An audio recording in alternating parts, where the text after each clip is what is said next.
is Dr. V. Anitha Rani, Associate Professor of Chemistry from Institute of Aeronautical Engineering. So in Module 2, today we are going to discuss about treatment of boiler feed water.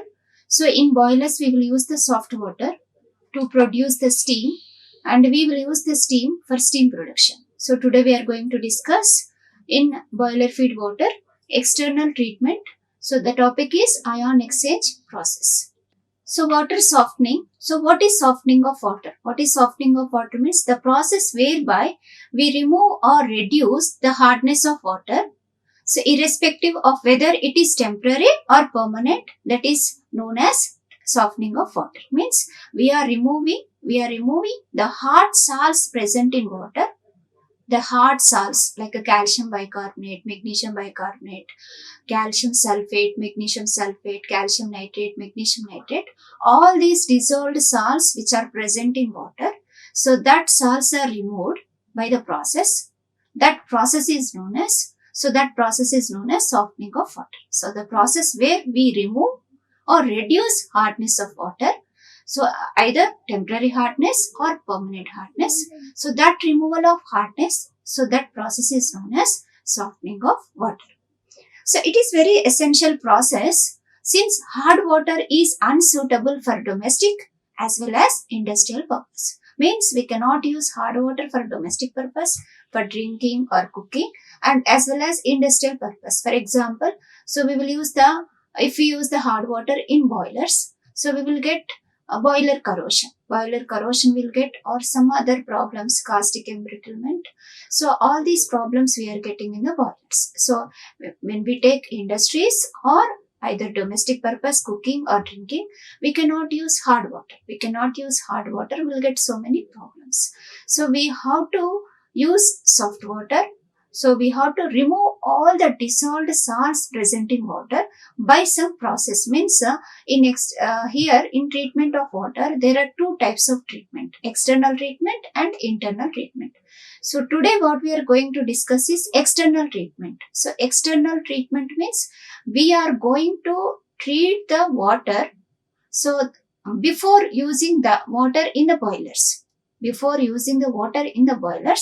will treat the water. Means we remove the salts present in water by the process like a ion exchange process, lime soda process. So that water, after treating the water, we can use the soft water. The treated hard water, it becomes soft water that we can use in boilers. So it is very essential to treat the water. Either we go for external treatment or internal treatment. So what we are going to remove? We are going to remove the hard salts present in water. Hard salts in water. So what are the hard salts present in water? Calcium bicarbonate, magnesium bicarbonate, calcium chloride, magnesium chloride, calcium sulfate, magnesium sulfate. All these are called hard salts. So these hard salts we are going to remove by the process. When we remove these hard salts, so that water is known as soft water. If the salts are not removed, that water is called hard water. So in treatment of boiler feed water, so we are going to discuss, we have the two types of the treatment methods, external treatment and internal treatment. So in internal treatment methods, we will add chemicals in boiler feed water. So how can we remove the hard salts present in boiler water? Means either here we can convert the hard salts into precipitates, or we can form complex compounds in the water. So in that way, we can remove the hard salts present in water by internal treatments. Means we will add the chemicals in the boiler water. Then we can remove the hard salts. So what is external treatment? Means before using the water in the boilers, outside treatment, external treatment. So we will use the chemicals. And we will remove the hard salts present in water. So the hard water which we are using in boilers, so that should be, means we have to use the soft water to avoid the boiler problems like boiler corrosion, priming and foaming, scale and sludge formation. So external treatment. We know what is internal treatment means. We are adding chemicals directly. For example, we are adding sodium sulfate. We will add sodium hexam metaphosphate. We will add all that chemicals. We are adding in boiler water, and we are removing the hard salts present in water. External treatment. The treatment is given to water for the removal of hardness causing salts before it is taken into the boiler. Before it is taken into the boiler, we are removing the hard salts present in water. That is known as external treatment of water. So this treatment prevents boiler problems. So we won't get a boiler corrosion. So we won't get any precipitate formation in the boilers. So it is done by, the external treatment is done by lime soda process, zeolite process and ion exchange process. So internal treatment means we already know that by addition of the chemicals we are removing the hard salts present in the water. So there are different methods are there: colloidal conditioning, phosphate conditioning, chalcone conditioning, carbonate conditioning. So by these conditioning methods we can remove the hard salts present in the boiler water. So in external treatment, we are going to discuss one treatment method, that is ion exchange process. So first of all, what is ion exchange? What is ion exchange means? Ion exchange is a process by which ions held on a porous, especially insoluble solids, are exchanged for ions in solution, that is brought in contact with it. Means what is ion exchange means? We are going to use insoluble solids. Insoluble solids we are going to use, means we are going to use ion exchange membranes, that are the solids we are going to use, which are porous materials we are going to use. So the porous materials are having ions. We will take the functional group, like we are taking H plus ions, OH minus ions.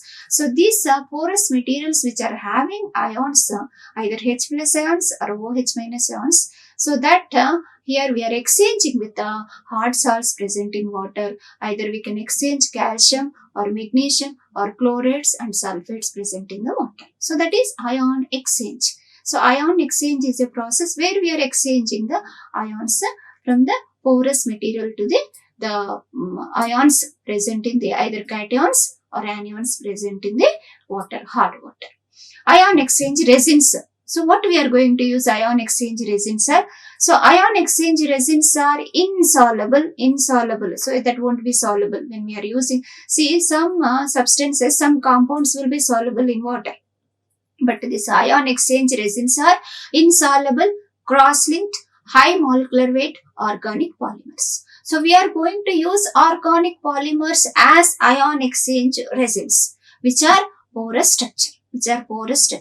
And the functional groups attached to these chains are responsible for the ion exchange properties. So what are the functional groups we are using for the ion exchange resins means? We are going to use here to the polymer chains, we are going to take the functional groups the functional groups having like H plus ions and OH minus ions. H plus ions and OH minus ions. So here there are two types of ion exchange resins. One is cation exchange resin. So we will write in general formula RH plus, and anion exchange resin we will write in general formula ROH minus. So cation exchange resin. So cation exchangers are capable of exchanging their H plus ions with cations of the dissolved salts.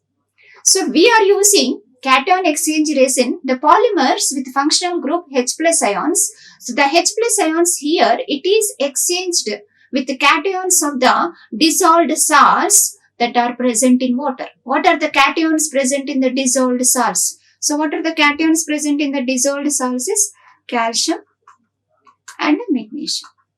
Calcium and magnesium. So these cations are present in the dissolved salts. So these are removed. How these are removed from the hard water means by exchanging. So these cations with the H plus ions of the cation exchange resin.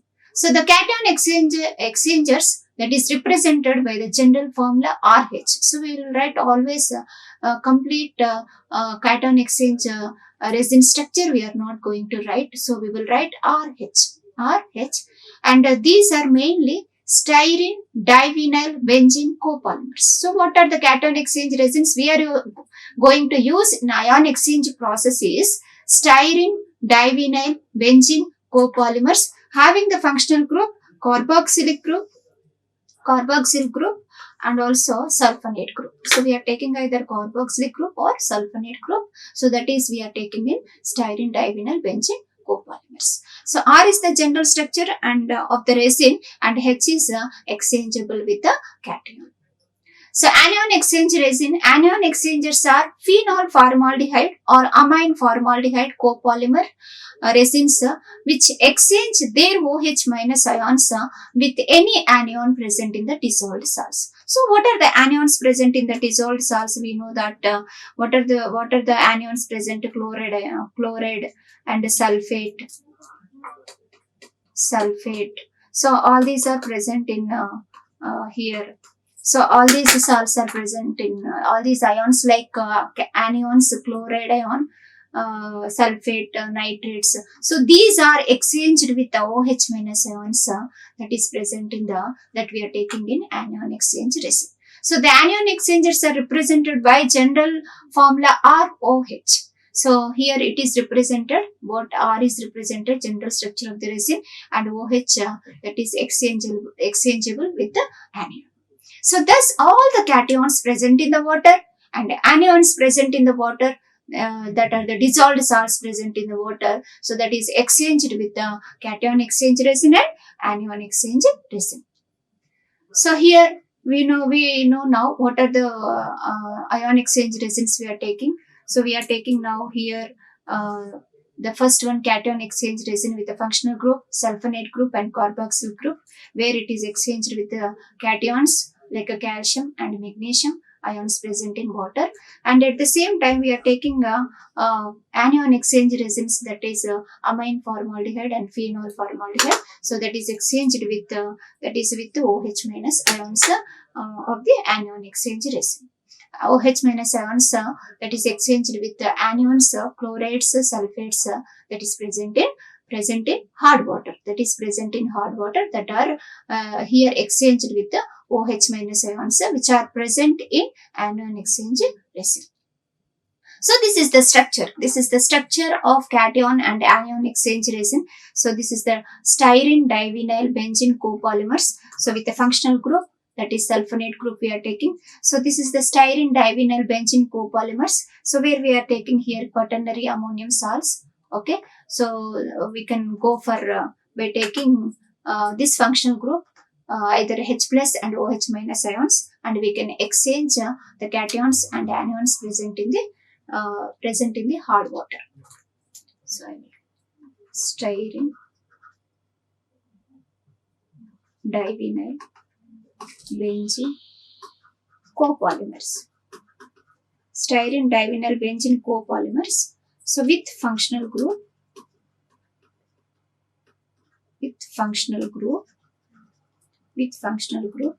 sulfonate group, and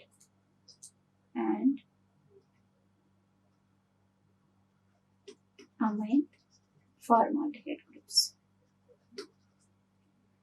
So we are taking here both cation exchange resin and anion exchange resin.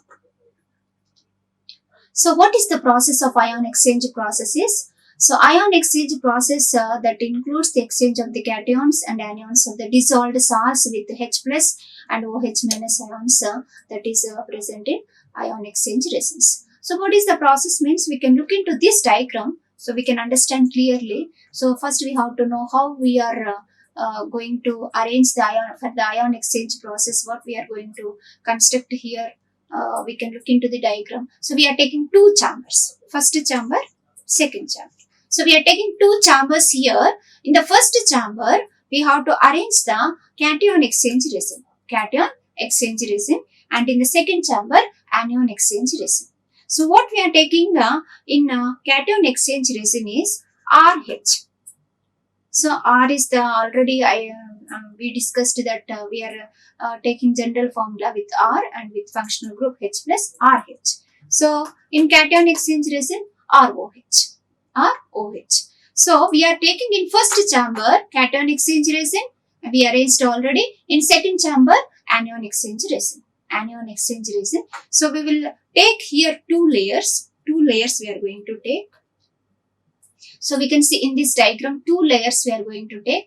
So first layer we are taking a cation exchange resin, and at the bottom layer we are filling the gravels. For supportive of cation exchange resin, that layer, for the supportive of that layer, we are going to use the bottom layer is gravels layer for the support.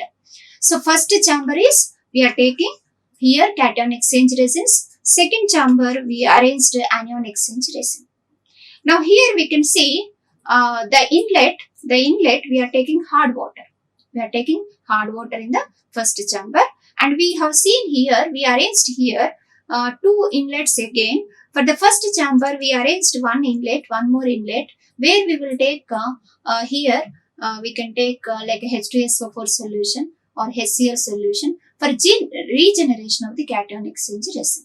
So for that purpose, we arranged one small chamber, or for small container we arranged here, small beaker or container. So where we here we have taken here HCl solution in the container, and we have arranged one pipe to the first chamber where for the regeneration of the cation exchange resin. So here also we can see one more container we can see. So where we have taken here NaOH solution. So here HCl solution. So the second chamber also, so we have arranged here in one container NaOH solution, and we have connected one pipe here, the inlet, to use the NaOH solution for the regeneration of the anion exchange resin. So after completely arranging this, so what we are doing here is, to the first chamber and the second chamber, so we are arranging one long pipe to pass the water from first chamber to the second chamber. We have arranged one long pipe. So where we can use the pump also here to allow the water from first chamber to the second chamber. So this is the here we can see the two chambers where we have taken cation exchange resin first chamber, second chamber anion exchange resin. And here two more outlets are there. We can see for the first chamber we have taken outlet. So where the washings we will send outside to the sink. In the first chamber we have arranged here the washings we will send to the sink, and in second chamber also we arranged one sink here to send the washings outside. So the two chambers are having here inlets and also outlets, and two chambers are having connecting one pipe. And next, the second chamber we are connecting one pipe here to collect the soft water. Means after removing all the cations present in hard water, all the anions present in hard water, then we will get soft water, only the water containing H2O. So we can see the process now. So what is the process means? First we are passing the hard water through cation exchange column, where all the cations present in water, hard water, like Ca2 plus, Mg2 plus are removed from it, and the equivalent amount of H plus are released from this column to water. So we can see here 2RH plus CaCl2 and exchanging of R2Ca, means the exchanging of H plus with chloride ions, H plus with Ca2 plus ions, H plus with Ca2 plus ions, and we can write in the reaction R2Ca plus 2HCl. So this water, the water containing HCl, so that we are going to pass into the allow into the second chamber. So what is the process in cation exchange process? First chamber, what is the process taking place? Means exchanging of H plus ions with the cations of the hard water, So in the second reaction we can see that is Mg2 plus ions are exchanged with H plus ions, and where we can write in the reaction that is RH plus MgCl2 gives rise to R2Mg plus 2HCl.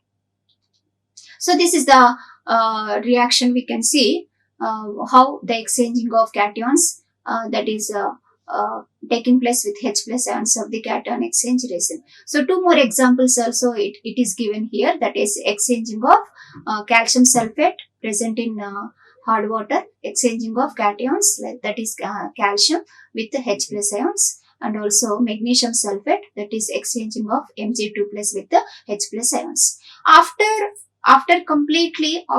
all cations removed from the hard water, so that water is containing here more acidic, that water is called acidic water, means that water is containing what we can see here, HCl, that water is containing HCl and H2SO4. So that acidic water, we are passing into the second chamber.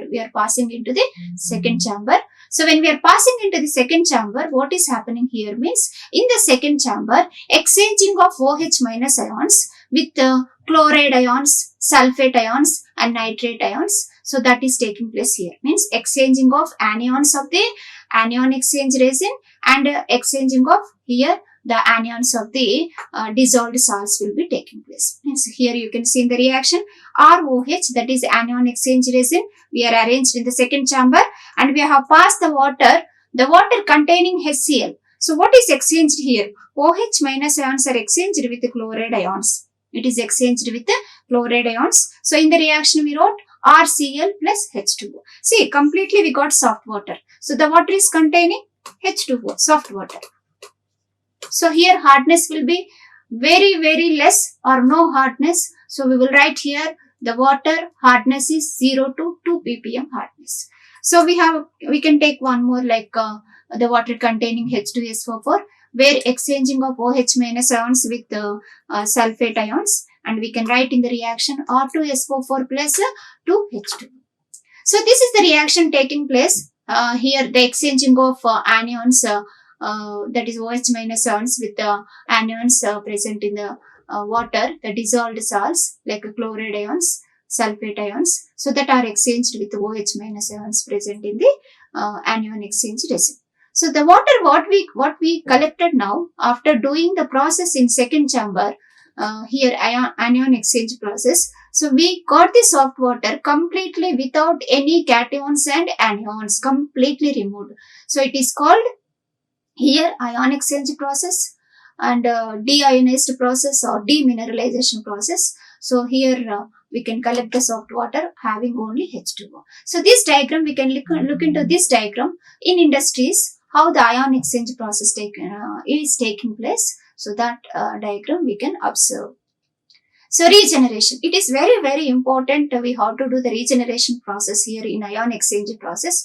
After doing for some hours or some days, some 1 month or like that, here completely the two ion exchange process, what we are taking, cation exchange process and anion exchange process.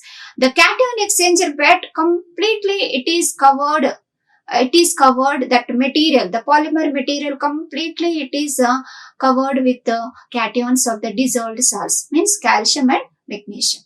And anion exchanger bed also completely the porous material that is covered with the anions, chloride ions and sulfate ions. So we cannot go for the process. So here the anion and cation exchangers, so that will be exhausted condition. So we cannot go for purification of the water. So what we have to do? We have to do here regeneration of the here cation exchanger resin and anion exchanger resin. So for that what we are doing is, so we can take for the regeneration of cation exchange resin, we are passing the HCl solution onto the cation exchanger bed. Again here the process will be reverse, means the exchanging of the cations, that is Ca2 plus ions from the cation exchanger bed are exchanged with the Cl minus ions, that is what we are passing the solution. So we can see here H plus ions are exchanged with the H plus ions from the HCl solution, that is exchanged with the Ca2 plus ions, that is present in the cation exchanger bed. So where we got here, again we got here cation exchanger bed, that is completely with the RH and washings, what we have collected washings, that is calcium chloride, so that we will pass it outside through the sink. So here the washings containing calcium chloride and magnesium sulfate that were passed to the sink or drain. So we can use for the cation exchanger here to exchange the cations, the regeneration process, we can use dilute HCl or dilute H2SO4. So next regeneration, that is anion exchanger bed. What we are passing here is NaOH solution onto the anion exchanger bed, where anions that is present on anion exchanger bed, that is chloride ions, sulfate ions. So that is exchanged with the OH minus ions that is present in sodium hydroxide solution. So we can exchange here OH minus ions with the Cl minus ions. We can look into this reaction. So that is RCl plus NaOH gives rise to ROH. Means again we got the anion exchanger bed with here ROH plus NaCl. So that NaCl solution that we are passing into the sink. So these washings are that are discarded into sink. So in this way we are doing regeneration of cation exchanger bed and anion exchanger bed. So what we are going to use for regeneration of cation exchanger bed means dilute HCl or dilute H2SO4, and for regeneration of anion exchanger bed we are going to use dilute NaOH. So these are the chemicals we are going to use. Now this is the process, ion exchange process, where we can remove all the cations and anions present in water. So that are the dissolved salts present in water, we can remove completely by ion exchange process. So what are the advantages of ion exchange process? So it is here we can take if you take pond water or river water, okay, it will be highly acidic. Okay, so here highly acidic or alkaline water that can be purified by ion exchange process, and hardness will be 0 to 2 ppm, very low hardness, and this water can be used in high pressure boilers. And what are the disadvantages of ion exchange process? So there will be advantages are there, at the same time disadvantages. So disadvantages, the ion exchange resins are expensive. Means we have to use the chemicals, we have to buy the cation exchanger bed and anion exchanger bed, and we have to use the chemicals. So these ion exchanging resins are expensive, and here chemicals are also it is expensive. So cost of the purification is high. So the water, what we are using hard water, it should not contain turbidity below 10 ppm. Means it should not contain any clay particles, any mud. If the mud is present in hard water, if you are using that water, it will block the pores of the here the porous material what we are using the ion exchange resins. So this is a disadvantage, because we cannot go for the purification of the process properly. So the output of the process will be reduced. So these are the disadvantages of ion exchange process. Thank you. Like, share and subscribe. Hit the bell icon for more updates.